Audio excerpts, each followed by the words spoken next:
Hi everyone, welcome back, or welcome if you're new. Today's video is going to be my February read and wrap up video. I do have I read 4 books and but I do have 5 to talk about. Yeah, so I'm gonna just get on with it and just get on to it. But yeah, I hope you guys are well. Haven't been filming for a while because I've just been out and about, really. Been trying to have a bit of a social life, so yeah, I just haven't really filmed that much. And yeah, February was a little bit weird in terms of reading. I don't know, I think because I did a set TBR for the month of February, and I don't think I'd do that again because, you know, me, I'm just such a mood reader. I just like to, yeah, I just like to kind of peruse my shelves and see what's there and see how I'm feeling and just kind of see. But yeah, so I do have these 5 books to talk about. So a few, I did manage to read 4, so I think that's pretty good considering February is a shorter month, even though we did have a leap year. So yeah, so I do have these to talk about, and yeah, I'll just get into them anyway. But I thought I'd just say hi and see how you guys are. I am here. I know I haven't uploaded for a couple of weeks. I've just been taking it easy, and yeah, I've just been okay health wise. I've been okay. So yeah, I've been fine, but I'm back back to do a couple of videos. So yeah, so I'm gonna take you through what I read in February. So the first book I want to talk about is Let Us Descend by Jesmyn Ward, and unfortunately I had to DNF this book. I really just couldn't get into it. I think I got about, oh, I've taken the bookmark out. Oh no, I haven't, it's in there. I think I got to 70 pages. I got to chapter 4, so I didn't really get that far in, but I just wasn't really in the mood to read this. When I read the blurb, the synopsis, I was just kind of like, wow, this is going to be emotional, this is going to be powerful, this is going to be like insane. So obviously this is a book about slavery, so I think you've got to really be in the mood to read this, and I just wasn't in the right headspace. It's quite dark. It is quite dark in some areas of what I've read. And I just didn't want to read it. I will definitely pick it back up again because I do want to finish it. I just wasn't gravitating towards it. And I really couldn't get into this. I think mentally at the time, I just couldn't vibe with it. I thought the writing is great, but it's just not my style. It's a little bit lyrical, lots of metaphors, things like that. But yeah, I'll definitely come back to it. And I said it is very messed up and it's quite heavy. So yeah, first DNF unfortunately, but it's okay. I do really want to come back to this because I've heard such good things about it, but it just wasn't for me right now. So yeah, never mind. So the next book I read was I did actually finish this one, The Women Could Fly by Megan Giddings, and I gave this a 3.5 out of 5 stars. I kind of was stuck between giving this a 3.5 and a 4, but I gave it a 3.5. I did really like it. So this is a dystopian novel about the unbreakable bond between a mother and a daughter. So the mum is like we don't know much about her. She's mysterious and she's disappeared. And like for many years, this is set in a world where witches are real and magic is real, and single women under 30 are closely monitored by the state. Oh my gosh. This made me so angry, this book. This made me so angry.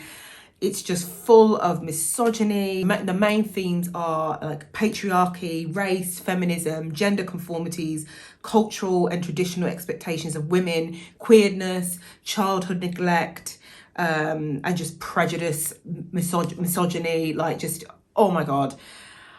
I was like, I was so angry at this. Yeah, so as I said, women are monitored by the state, and when they turn 28 they must marry a man essentially to have a better life, to have a job, things like that. It just makes you so angry, and just there's so much like homophobia in this, and just, oh my gosh, it's just horrible. I don't really want to say too much about that because I might spoil it, but I really like the characters in this. I liked the world. I don't really tend to read too much. I'd say this was kind of coming along borderline fantasy. I don't tend to read too many books about this, but I did really enjoy it. It was quite easy to follow along. I loved the main character. Oh gosh, what was her name? Oh, Josephine. I loved the main character. I liked her bit of romance she had. I liked her friends. Yeah, I thought it was a really good book. I think I couldn't give it a higher rating than 3.5 because it was very much like a, at some points it came across a little bit preachy at times, but I mean, I get that because, you know, especially because of the themes of this book. But apart from that, I did actually really enjoy it and I probably would recommend it. Yeah, so it says it's perfect for the fans of Handmaid's Tale. I do have that behind me. I don't know if you can see that. So I am waiting to read that when I get to that. So I think I probably will enjoy this. But yeah, I did really like this. And if you kind of like that whole magical and witches and you want to read a book about like feminism and you just want to be angry about a book, yeah, this is good. This is a good one. I also liked the brief nod to The Sims in this book. There's like a bit of a reference to The Sims. I think it's about like taking the pool ladders out, or taking the door off, like when you build them in and suffocate them and kill them. Like a bit dark, I know. Don't act like we haven't all done that in The Sims. Just saying. Yeah, I did like a lot of the references in this. Thought it was quite funny as well. So yeah, I really enjoyed this. Thought it was really good. So yeah, 3.5 stars. The next book I read was Giovanni's Room by James Baldwin. This was a fantastic book and I gave it 4 stars. This was my first sort of introduction to James Baldwin. Can't believe I never really heard about him before this. I'm trying, but yeah, this is my first book of his. First of all, cannot believe this was published. When was this published? I mean, early on, like what, 60s was it, or 50s? I can't remember, but yeah, like crazy. Also, I cannot believe that this story was written in 150 pages. Just fantastic. So was it about that? 150? Yeah, 150 pages. So impactful, so impressive. Loved the prose. Brilliant writing. Can definitely appreciate it. This book isn't for everyone. Oh, synopsis. Yeah, so this is about David, who's an American who now he lives in Paris. He's engaged to his partner who is currently residing in Spain, and while she's there, he's kind of having this affair with a bartender called Giovanni. And I won't really tell you anymore. And then it ends in tragedy, but it's kind of, I didn't really expect it. We know it ends in tragedy because it says it in the blurb and it also says it right at the beginning. We know what the ending is, but we don't know how we get there. And I really liked that. And yeah, obviously David is kind of, he's not out, let's say. And yeah, I don't want to say any more than that in case you do want to read it. But yeah, I thought this is really good, like really layered. It did take me a while to actually read it, even though it's 150 pages. There's a lot of French in here, so I did have to kind of go back and translate, which is fine. I'm happy to do that. I guess that kind of did add that extra layer to this, you know, literary piece. I think I said this is definitely a book that everyone has to read, or just anything read from James Baldwin. I think this kind of took me back to like my school years. I really wish like we could analyse a book like this in school, and I mean there's nothing stopping me from doing it now, but I just can't be bothered to do that. But maybe might go back. I did obviously tab up a few things. Yeah, I just thought the writing was amazing. Again, like I said, I don't know how he managed to fit this whole story into this tiny little book, but he did. I just think this book is made for the lit girlies and the guys and the non-binaries, like completely made for everybody who loves lit. And yeah, I definitely want to read more of James Baldwin, so please let me know any other recommendations. I think some of you guys did recommend some other books from him, but I'll have a look. But yeah, I did really enjoy this. Yeah, I really did enjoy this and I gave it 4 stars, so yeah.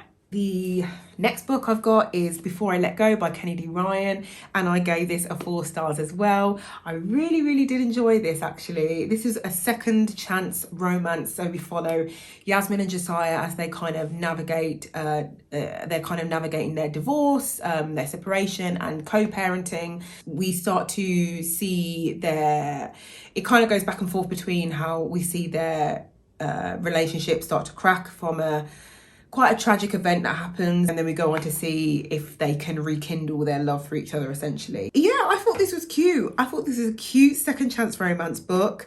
I was invested in the characters. I was invested in their love. Their chemistry was written very well. There was some spicy scenes which were written very well. And the food sounded good as well because they own a restaurant. I had a good time. I enjoyed this. I know there's going to be a second book out of this with so Yasmin, one of her best friends, Soledad.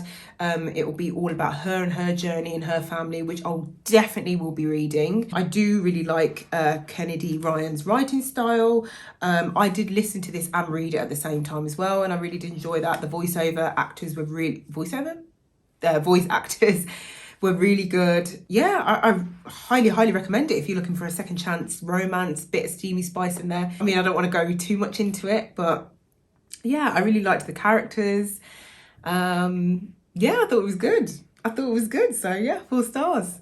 And then last but certainly not least, I read Such a Fun Age by Kylie Reid, and I gave this a 4.5 stars. Maybe borderline 5, but I'm keeping it at 4.5 at the moment.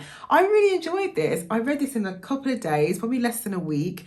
Couldn't put it down. This is a great example of a book where it's show me rather than tell me, because sometimes we have so many books that are like, just tell me and preach to me and blah, blah. So this is a good example of show me. And this is also a good example of a book where it's like 2 people can be right and wrong at the same time. Oh my gosh, I just realised I didn't share the synopsis to Such a Fun Age in my video. So we follow a young black woman called Amira who's 25. And basically she is wrongly accused of kidnapping the little girl who happens to be white that she babysits, and a chaos and events and everything just kind of snowballs from that event that happens. So yeah, really love this. Love the narrative. I thought it was funny. I really liked the characters and the friendships and the conversations, and I love the revelations as well as going through the story. This has got themes of obviously race, allyship, and like performative allyship. And also fetishization as well. And yeah, I just thought it was really good. And also, I kind of want to mention a spoiler, so I'm going to put a banner here. I'm saying a spoiler if anyone's read this book. When Alex when Alex went to Kelly's workplace to confront him and she left the baby at home, I was shook. Like, as I was reading, she was waiting for Amira to leave with Briar.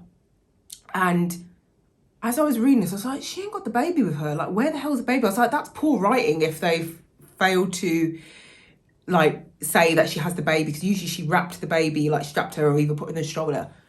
And she came back and the baby was still in the crib or whatever. Oh, my God. I was just like...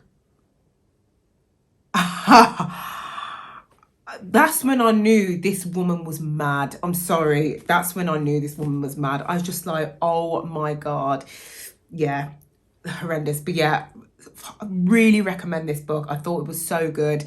And it's actually confirmed it for me to read Come and Get It. I have actually bought that as well. I got it when I went book shopping.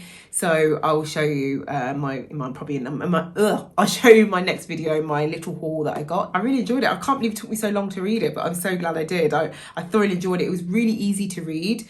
Probably why I flew through it basically, and I kept thinking about it. Yeah, loved it. So that's it. I think that's short and sweet, for my reading wrap up. Yeah, let me know what you guys read this month, and let me know if you guys are well. I am planning on doing my Q&A soon because I'm aware that I said I was going to do it and I haven't done it yet. I just haven't found the times. I know it's going to be quite a long video to film, so I do plan on doing that soon. So please bear with me. But yeah, I hope you guys are good. I hope you guys are well, and I'll speak to you in the next video.